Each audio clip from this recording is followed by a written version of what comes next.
Pán primátor, kolegovia, prišiel nám pred mesiacom e-mail od skupiny občanov, kde je všetko zdokumentované.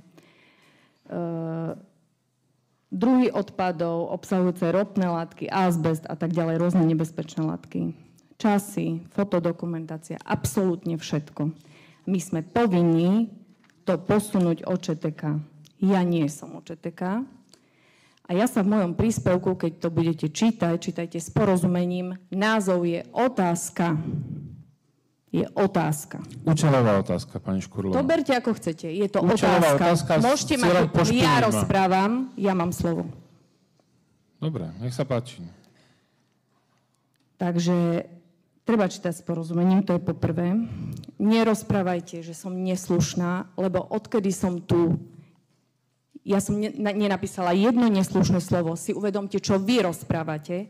A ja keď zdokumentujem všetko, čo ste mi od začiatku, odkedy som tu povedali, tak môžem ja žalovať vás. A neberte kritiku, tak ako povedal kolega Mikita, povzneste sa na to, že ste 4. volebné obdobie, ste mi na prvom stretnutí recitovali prísahu, tak som myslela, že už ste na to všetko povznesení. Ale nie ste, lebo strašne beriete všetko osobne.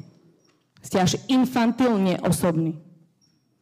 A chcem len povedať, v tom príspevku sa pýtam, popisujem obsah podnetu, takže, jak som povedala, kľudne ma žalujte. A ľutujem, alebo je mi to ľúto, že v tejto krajine sme sa dostali do bodu, kedy vlastne nie je problém ten, kto podvádza, ale problém je ten, kto poukáže. A ja neviem, či ste podvádzali, ja neviem, ja nie som ČTK. Ale každý, kto niečo skritizuje, už proste podporuje nejakú vášeň občanov. To vôbec nie je pravda. To je normálna kritika.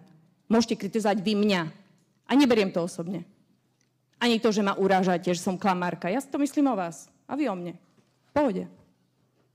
Ja fakt, a prijali sme tu teraz uznesenie, teda do demokracie patrí pluralita názorov. Tak to je to. Ja mám jeden názor, vy máte iný názor. Akože ja stále nerozumiem, jak povedal pán Mikita, no proste vy nie ste povznesení na to všetko. A pre mňa potom stále je otázka, že prečo.